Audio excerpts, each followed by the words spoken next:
예수님께서 부활하신 후에 제자들에게 처음 던지셨던 인사말이 너희에게 평안이 있느냐 하는 말씀이셨습니다.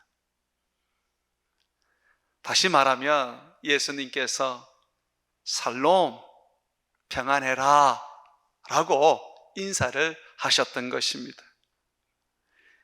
예수님은 우리가 어떠한 상황 속에서든지 어떠한 어려움 속에서든지 평안하기를 원합니다. 성경의 인사말을 보게 되면 이 대부분의 인사말이 살롬입니다. 평안해라, 걱정하지 마라, 잘 되라, 안전해라 하는 이 인사말입니다. 이건 지금도 즐겨 쓰는 대표적인 인사말입니다. 미국도 인사할 때 아침에는 good morning이라 그러죠. 저녁에는 good night이라고 말합니다.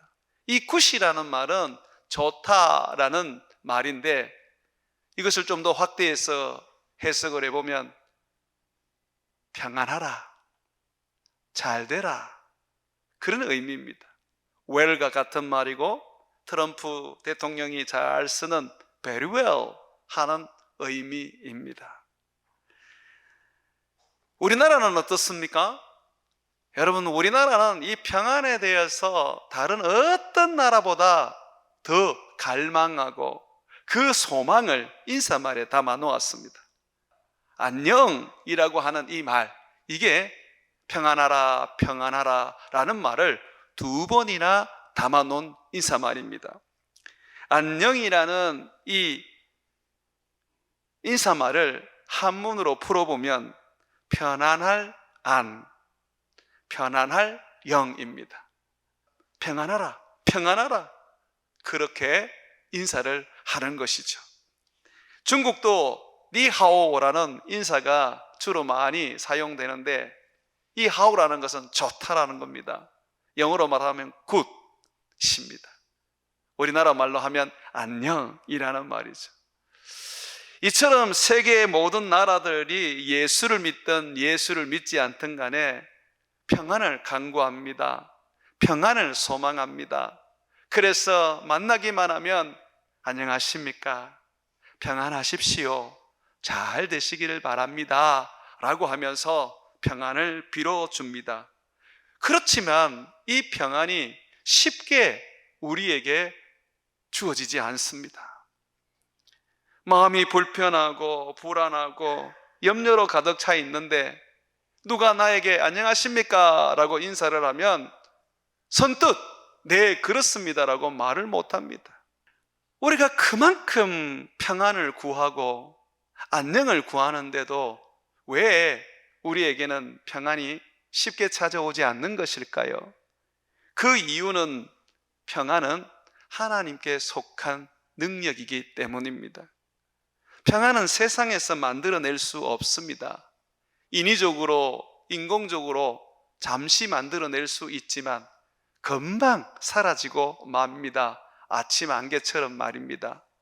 그러나 우리 하나님이 주시는 평안, 하늘로부터 내려오는 이 평안은 영원하고 사라지지 않으며 참 평안을 누리게 해 줍니다. 중국 역사 속에서 흑역사라고 할 수 있는 마오쩌둥 시대의 문화 대혁명은 모든 사람들에게 공포를 심어주고 불안과 염려 속에 하루하루를 살게 만들었습니다. 특별히 지식이 있는 지식인들이나 기독교를 믿는 기독교인들이나 또는 돈이 있는 부자들은 마오쩌둥 시대의 홍위병으로 인해서 무차별 사륙을 당하고 사람들에게 수치와 조롱을 받으면서 처참하게 살아갔습니다. 기독교는 특별히 자본주의에서 들어온 사상이라고 마오쩌둥 시대에 공산당은 일컬었기 때문에 예수를 믿는다는 것은 그 자체가 죽음이었고 핍박과 박해를 각오해야 했었습니다. 이런 문화혁명 시대에 10년간이나 기독교인들은 두려워했고 무서워했고 벌벌벌 떨었다고 합니다. 그런데 그것은 공산당들이 생각하는 이야기에 불과합니다. 실질적으로 문화 대혁명 시대에 기독교인들은 누구보다도 평안했고 누구보다도 행복했고 모든 사람들에게 이 평안의 복음, 화평의 복음을 전하여서 중국의 1억 명 넘는 사람들이 예수님의 제자가 되도록 했습니다. 마오쩌둥은 문화 대혁명을 통해서 기독교가 말살되었다고 생각을 했었습니다. 그런데 마오쩌둥이 죽고 다음 세대가 왔을 때에 시장을 개방하고 자본주의를 받아들이기 시작할 때에 곳곳에서 예수 믿는 사람들이 나타나기 시작했는데 가히 엄청난 사람들이 예수를 믿고 있었습니다. 마오쩌둥 시대의 문화 대혁명 속에서 사람들은 공포스러워했고 절망과 좌절 속에서 죽음을 무서워하면서 염려와 걱정 가운데 살았는데 그리스도인들은 평안하게 살 수 있었을까요? 한 영상에 그 당시 예수를 믿는 사람들의 인터뷰가 담겨져 공개된 적이 있습니다. 사람들은 홍위병의 핍박을 피해서 들로 가서 예배를 드렸고 또는 토굴 속에 들어가서 예배를 드렸습니다. 발각이 되면 안 되니까 그들은 은밀하게 예배를 드렸습니다. 로마 시대에 카타콤에서 예배를 드린 것처럼 그들은 숨어서 예배를 드렸습니다. 그런데 그 예배가 그들에게는 엄청난 위로와 평안과 기쁨을 부어 주었습니다. 한 분이 이렇게 고백을 하고 인터뷰를 하는 내용을 제가 봤습니다. 저는 예수님을 믿기 전까지는 두려움과 공포 속에서 살았습니다. 그런데 이웃이 전해주는 예수님을 믿고 난 다음에 제 마음은 알 수 없는 평안으로 가득하게 되었습니다. 모든 염려와 걱정이 떠나가고 미래에 대해서도 걱정하지 않게 되었습니다.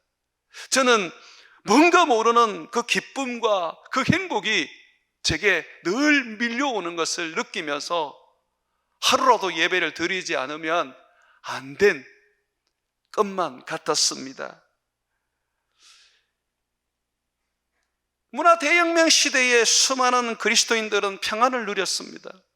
그들은 예배를 통하여 하나님이 하늘에서 부으시는 그 평안을 맛보며 넉넉하게 문화 대혁명 그 공포의 시대를 건너갈 수 있었던 것입니다. 사랑하는 여러분, 경제적인 불확실 속에서 열강 속에서 점점 더 작아지는 이 나라의 미래 속에서 우리는 불안하고 염려할 수밖에 없습니다. 그러나 우리는 평안을 누릴 수 있습니다.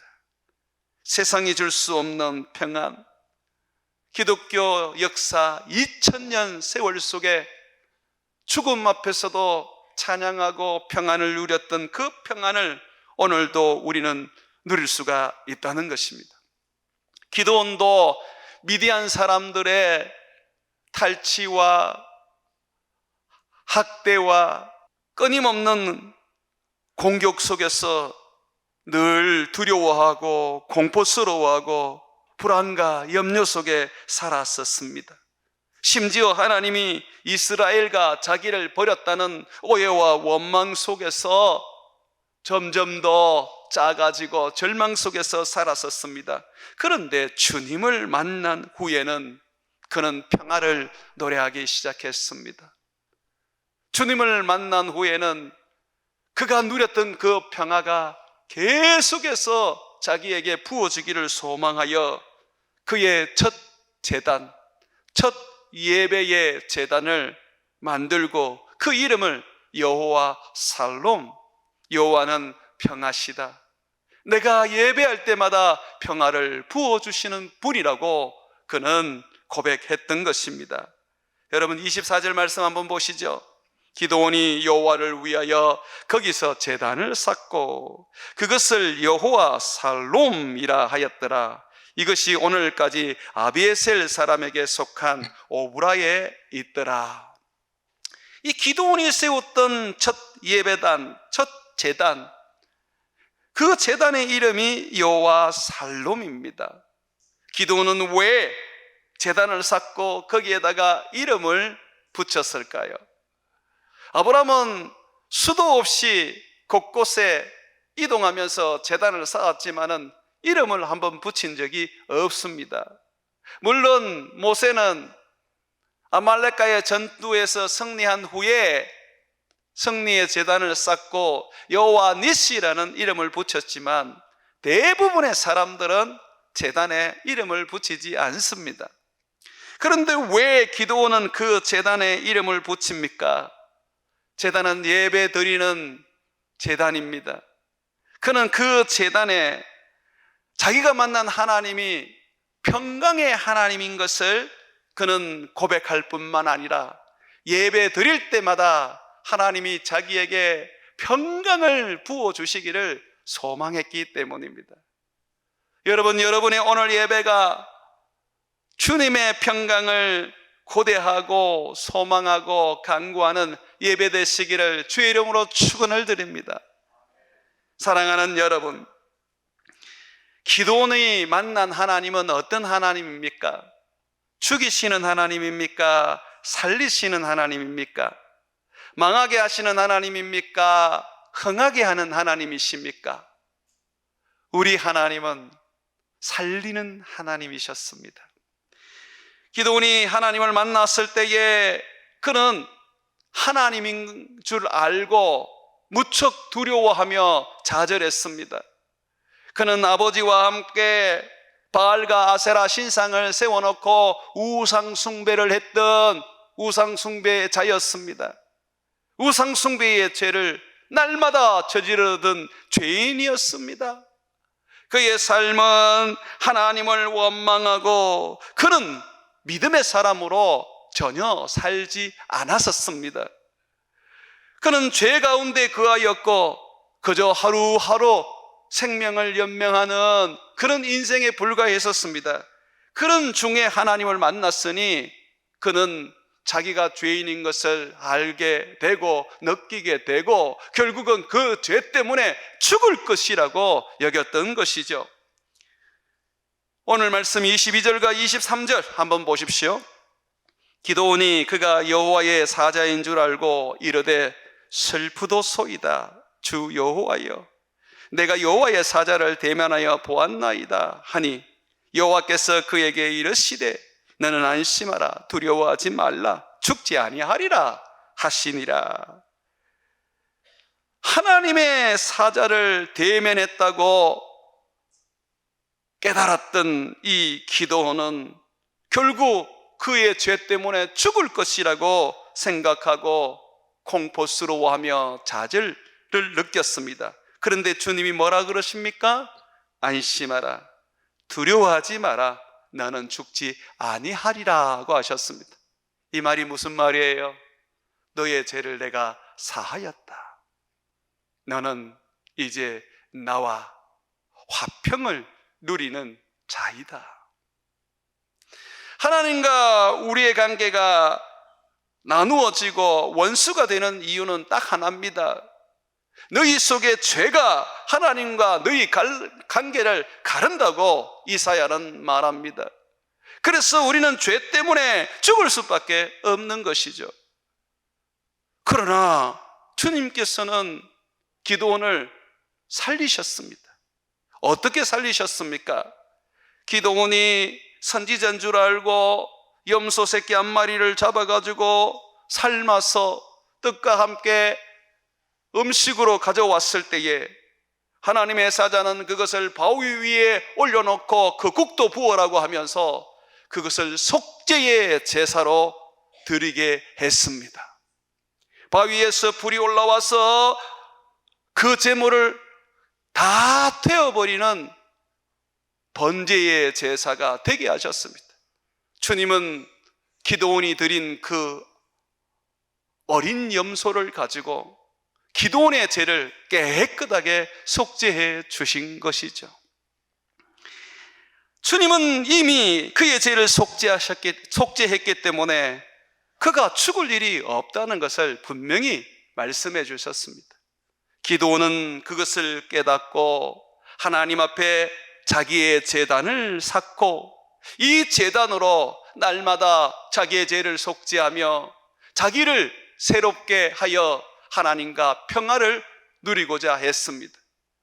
그래서 제단을 쌓아놓고 그는 그 이름을 여호와 살롬, 여호와는 평화이시다 라고 부르면서 하나님이 날마다 자기에게 평강을 부어주시기를 간구하며 소망했던 것이죠. 사랑하는 여러분, 우리 주님은 살리는 하나님이십니다. 믿으십니까? 주님은 우리를 죽이려고 하시는 분이 아닙니다. 저주하시고 망하게 하시고 병들게 하시고 멸망하게 하시는 분이 아니십니다. 아들도 아끼지 아니하고 우리를 위하여 십자가에 내어주시는 우리의 사랑의 하나님, 우리를 살리시는 하나님, 우리를 축복하시는 하나님, 우리를 구원하시는 하나님이십니다. 하나님의 생각은 우리를 심판하는 게 아닙니다. 우리로 하여금 죄에서 용서함을 받고 구원을 얻게 하려는 것입니다. 예레미야서 29장 11절에 보게 되면 여호와의 말씀이니라 너희를 향한 나의 생각을 내가 아나니 평안이요 재앙이 아니니라 너희에게 미래와 희망을 주는 것이라고 말하고 있습니다. 예레미야가 이 말씀을 예언할 때가 어떤 시대냐면 이스라엘 백성들이 우상을 숭배하는 죄와 온갖 하나님의 백성으로서 행할 수 없는 악을 행함으로 인하여 나라는 잃고 바벨론으로 포로가 되어 잡혀가던 때였습니다. 정말 나라를 잃었지요. 포로가 되어 바벨론에 가서 그들은 종으로 살아야 합니다. 나라도 없고 인생도 없고 가족은 뿔뿔이 흩어져야 하는 처참한 저주받은 인생들이었습니다. 그런데 주님은 뭐라고 말합니까? 내가 너희를 바벨론으로 끌려가게 하는 것은 재앙이 아니다. 평안이다. 내가 너희에게 희망과 미래를 주는 것이다 라고 하셨습니다. 주님은 우리를 때려도 우리를 살리기 위한 것이며 우리를 병들게 해도 우리를 일으키시기 위한 것이며 우리를 죽여도 저 천국에 데리고 가게 하시는 구원이라고 말씀하십니다. 여러분 믿으십니까? 믿으셔야 합니다. 기드온에게 나타나셨던 하나님은 그의 죄로 죽이려고 나타나신 게 아니라 도리어 그의 죄를 어린 양의 제물로 속죄하여 그를 살리기 위하여 오신 것입니다. 예수님은 이 땅에 평강을 주러 오셨습니다. 예수님은 이사야에 의하여 예언되기를 평강의 왕, 평강의 하나님이라고 불리어졌습니다. 이사야서 9장 6절에 보게 되면 한 아기가 우리에게 낳고, 이 아기는 예수님을 말합니다. 한 아들을 우리에게 주신 바 되었으니, 이 아들은 예수님을 말합니다. 그의 어깨에는 정사를 메었고 그의 이름은 기묘자라, 못사라, 전능하신 하나님이라, 영전하신 아버지라, 평강의 왕이라 할 것임이라고 말하고 있습니다.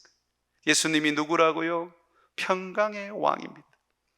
평강으로 다스리시고 평강을 부어주시고 평강으로 이끌어 주시는 평강의 왕이라는 것입니다. 그래서 예수님이 이 땅에 왔을 때에 하늘의 천사들은 목자들 앞에서 예수님을 이렇게 노래했습니다. 지극히 높은 곳에는 하나님께 영광이요 땅에는 하나님이 기뻐하시는 사람 중에 평화로다. 예수님이 이 땅에 오신 것은 우리에게 평화를 주기 위한 것입니다. 평안과 평강을 주어서 공포와 두려움과 염려와 걱정을 날려버리게 하시려고 오신 것입니다. 예수님은 십자가에 못 박혀 죽으시기 전에 우리에게 약속하셨습니다. 요한복음 14장 27절에 이렇게 말씀하셨습니다. 평안을 너희에게 끼치노니 곧 나의 평안을 너희에게 주노라. 내가 너희에게 주는 것은 세상이 주는 것과 같이 아니하니라. 너희는 마음에 근심하지도 말고 두려워하지도 말라. 근심하지 말고 두려워하지 말래요. 세상이 주는 평강, 그 평강을 내가 주는 것이 아니라 하늘의 평강, 나의 평강을 너희에게 주기 때문이라고 말씀하시는 겁니다. 사랑하는 여러분, 여러분은 하늘의 평강, 예수님의 평강, 아버지의 평강을 받을 자격과 누릴 권세가 있습니다. 왜 그렇습니까? 예수님께서 우리를 위하여 십자가에 못 박혀 죽으심으로 말미암아 우리의 죄를 속죄하셨기 때문입니다. 기도원이 염소 하나를 가지고 와서 삶아서 예물로 주의 사자에게 드렸을 때에 주의 사자가 그 예물을 속죄 제물로 삼아서 그의 죄를 속죄하고 그에게 평강을 준 것처럼 예수님의 죽음은 우리에게 평강을 준 능력이었고 은혜였고 축복이었습니다. 예수님이 죽으심으로 사단을 멸하셨을 뿐 아니라 예수님이 십자가에 죽으심으로 말미암아 우리에게 영생을 주셨을 뿐만 아니라 예수님이 죽으심으로 말미암아 우리에게 날마다 평강이 부어지도록 평강을 주셨습니다. 이 평강을 누려야 합니다. 예수를 믿으면서 이 평강을 누리지 못한다는 것은 너무나도 안타까운 일이고 고통스러운 일입니다. 주님은 평강을 주러 왔다고 하셨습니다. 세상이 주는 평강이 아니라 나의 평강을 너희에게 부어준다고 약속해 주셨습니다. 예수 그리스도께서 평강을 주기 위하여 십자가에 못 박혀 죽으신 겁니다. 기도원이 주의 사자를 만났다는 것을 알고 이제는 내가 죽었구나, 내 죄로 인하여 죽었구나 라면서 한탄할 때에 주의 사자가 그에게 뭐라고 말했습니까? 안심하라, 두려워하지 마라 그랬어요. 23절을 한번 보세요. 여호와께서 그에게 이르시되 너는 안심하라, 두려워하지 말라, 죽지 아니하리라 하시니라. 여기에서 안심하라 라는 말이 바로 평안하라는 말입니다. 여러분들에게 평안을 주님이 주시기 위하여 십자가에서 죽으셨습니다. 누구든지 주님의 십자가를 믿고 그 십자가가 나를 위한 예수님의 죽음인 것을 인정하면 우리는 평화를 누립니다. 평화, 평화로다. 하늘에서 내려오는 그 평화로다 라고 노래하며 고백할 수 있습니다. 에베소서 2장 16절과 18절에 보게 되면 십자가로 이 둘을 한 몸으로 하나님과 화목 평화하게 하려 하심이라. 원수된 것을 십자가로 소멸하시고 또 오셔서 먼 데 있는 너희에게 평안을 전하시고 가까운 데 있는 너희에게 평안을 전하셨으니 이는 그로 말미암아 우리 둘이 한 성령으로 아버지께 나감을 얻게 하려 하심이라고 말하고 있습니다. 하나님과 우리의 관계가 화목하고 사람과 사람 관계가 화목하며 이 땅 가운데의 모든 삶이 우리에게 평안하게 해 주시려고 예수님은 십자가에 죽으셨던 것입니다. 그러므로 여러분, 예수님을 믿는다면 평안을 누리십시오. 평안을 누리지 못하게 하는 원인은 사단이 그 평안을 여러분에게서 빼앗아가기 때문입니다. 또 하나의 원인은 평안을 누려야 하는데 예배하지 않기 때문에 평안을 누리지 못하는 것입니다. 예배를 드리지 않으면 여러분의 영은 병들고 죽습니다. 예배를 드리지 않으면 주님으로부터 약속된 모든 은혜와 축복이 부어지지 않습니다. 예배를 드리지 않으면 평안은 기대할 수 없습니다. 예배를 드리지 않으면 성령의 충만을 입을 수 없고 도리어 소멸만을 가져올 뿐입니다. 예배에 목숨을 걸어야 합니다. 영으로 살아가는 자가 어떻게 영으로 충만하기 위하여 예배를 드리지 않는단 말입니까? 그저 유튜브나 보고 그저 앉아서 책이나 경건서적을 읽으면 여러분들이 영적으로 충만해지고 평안을 누리며 성령으로 살아갈 수 있습니까? 주님은 두세 사람이 내 이름으로 모인 곳에 그들 중에 함께 하신다고 약속하셨습니다. 주님께서는 우리에게 분명히 말씀하셨습니다. 아버지는 예배한 자를 찾는다. 성령과 진리인 나를 힘입어서 예배하는 자, 그들을 지금도 찾고 계신다고 하셨습니다. 예수님이 십자가에서 죽으시고 우리에게 성령을 주신 것은 우리로 하여금 담대하게 하나님의 보좌 앞에 나가 예배하게 하기 위한 것입니다.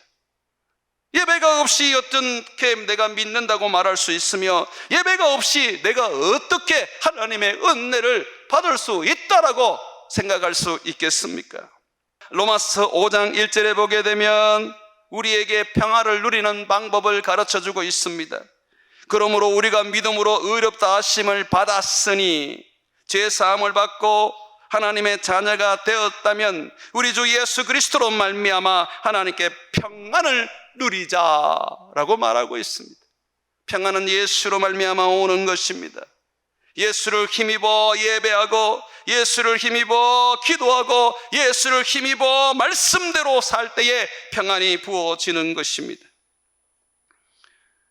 우리의 삶에 두려움이 오고 공포가 오고 위기가 오며 망연자실, 절망하게 될 때에 이길 수 있는 유일한 능력은 평안을 강구하는 예배입니다. 야곱이 20년 동안 외삼촌 집에서 살다가 자식들과 그의 재산을 다 가지고 아버지가 계시는 땅, 가나안 땅으로 돌아왔습니다. 거기에서 뜻하지 않게 그의 딸 디나가 세겜 사람의 추장의 아들에게 강간을 당하게 됩니다. 이 일로 인해서 야곱은 너무 힘에 겨웠습니다. 이 세겜의 왕, 그는 기득권자였고 그 땅에 그의 종족으로 인하여 적지 않는 세력을 가지고 있었습니다. 이 세겜의 왕의 아들이 강간을 했으니 이걸 어떻게 억울함을 풀고 그 문제를 해결할 수 있었겠습니까? 나그네에 불과했던 이 야곱은 그저 고통스럽게 딸을 바라보며 아파했습니다. 그러던 중에 겨우 수습을 해서 세겜의 왕, 그 아들과 강간당한 딸을 결혼시키기로 했습니다. 그러면서 이 세겜 사람들이 다 여호와 하나님을 믿기로 하고 할례를 받았습니다. 그런데 뜻하지 않게 문제가 터져버렸습니다. 딸의 강간으로 겨우 봉합을 하고 또 세겜 사람들을 예수 믿게 만드는 기회로 삼았는데 이 디나의 오라버니였던 시므온과 레위가 세겜 사람들이 할례를 받는 그 고통스러운 시간에 칼로 가지고 가서 거기에 있는 모든 사람들을 다 살육하고 살인해 버렸습니다. 이것은 큰 문제였습니다.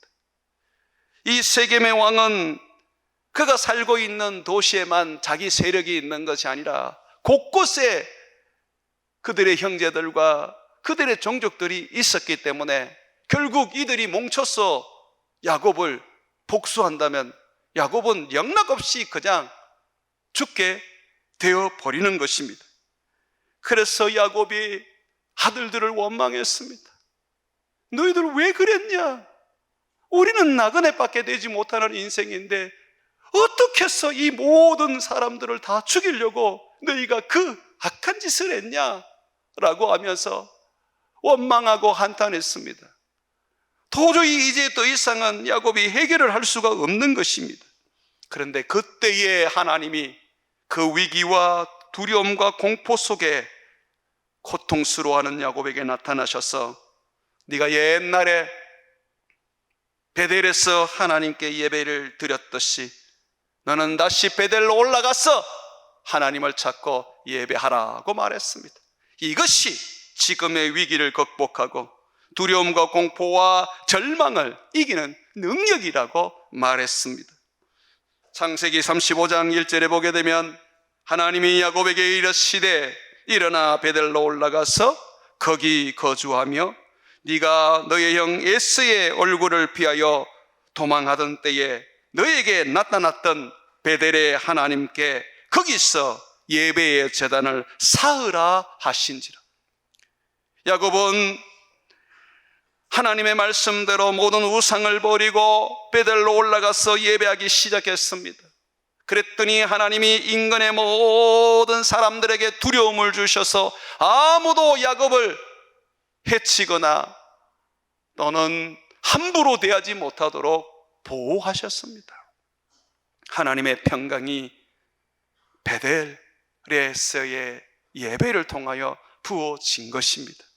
그래서 야곱은 다시 그곳 이름을 엘베델이라고 하면서 베델의 하나님, 자기를 지켜주시고 평강을 주신 하나님의 이름을 불렀던 것이죠. 사랑하는 여러분, 예배하는 그곳에 평화가 임합니다. 선교사의 첫 번째 사명은 예배를 세우는 일입니다. 그 예배가 우리에게 성령을 부어주고 하나님의 능력을 가지게 하고 하나님의 말씀대로 살아가는 제자로 양육해 줍니다. 그 예배가 우리에게 평강을 주어서 모든 원수들을 물리쳐 주고 승리하게 해 줍니다. 예배가 있는 곳에는 하나님의 임재가 있고 하나님의 평강이 있습니다. 주님은 그래서 너희는 걱정하지 말고 나를 찾아라. 내 이름으로 기도해라. 그러면 내가 너희들에게 평강을 부어주겠다고 약속하셨습니다. 빌립보서 4장 6절과 7절에 보게 되면 아무것도 염려하지 말고 다만 모든 일에 기도와 간구로 너희 구할 것을 감사함으로 하나님께 아뢰라. 그리하면 모든 지각에 뛰어난 하나님의 평강이 그리스도 예수 안에서 너희 마음과 생각을 지키시리라 고 말하고 있습니다. 여러분이 평강을 누리지 못하는 것은 예배하지 않기 때문입니다. 여러분의 기업과 여러분의 가정에서 쉬지 않고 예배해 보십시오.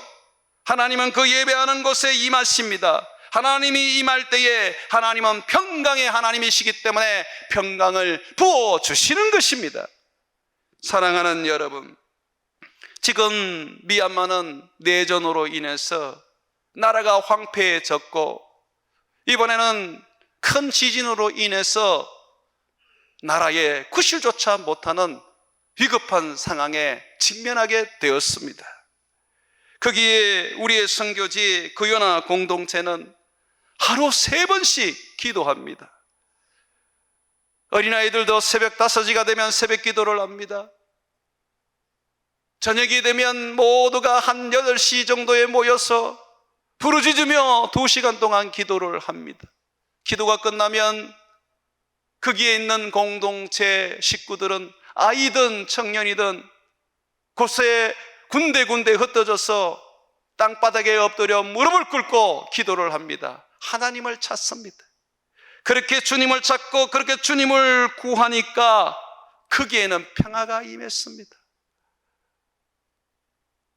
이 전쟁통에 지금 거기에 학교를 지었습니다. 7월 달에 완공을 하고 전쟁고아들, 부모 잃은 아이들 말입니다. 그리고 공부할 기회를 놓친 모든 사람들을 그곳에 데리고 와서 미얀마 미래를 위해서 인재를 키울 것입니다. 보십시오. 예배하는 곳에 하나님의 보호가 있고, 예배하는 곳에 하나님의 평강이 있고, 예배하는 곳에 하나님의 미래가 있고, 예배하는 곳에 하나님의 꿈이 있지 않습니까? 사랑하는 여러분, 예배하십시오. 예배에 목숨을 거십시오. 예배하러 왔으면 정성을 다해서 예배하십시오. 예배에 마음을 쏟아내지 않고 헌신하지 않으면서 무엇으로 하나님을 기쁘시게 하시겠습니까? 예배를 쉽게 생각하는데 1,000만 원을 헌금하고 1억을 헌금한들 그 돈 받으시겠습니까? 하나님은 돈이 없는 분이 아닙니다. 하나님은 사람이 없는 분도 아닙니다. 하나님이 원하는 것은 예배입니다. 기도원이 하나님을 만난 후에 그가 하나님의 사람이 될 수 있었던 것은 적시로 예배의 제단을 쌓고 하나님의 평강을 구하는 예배자가 되었다는 것입니다. 예배가 무너지면 인생도 무너지고 믿음도 파선하고 내 자식도 하나님을 떠난다는 것을 잊지 마십시오. 그러므로 다른 어떤 것보다 예배에 목숨 걸고 힘쓰고 애써서 예배에 헌신하십시오. 자기를 산재물로 바쳐서 영적인 예배, 온전한 예배를 드리는 여러분이 되십시오. 예배할 때마다 주여 우리에게 평강을 부어 주옵소서. 주의 평강으로 내가 세상을 이기게 해 주옵소서. 주의 평강은 주님의 약속입니다 라고 간구하는 저와 여러분 되시기를 주의 이름으로 축원을 드립니다.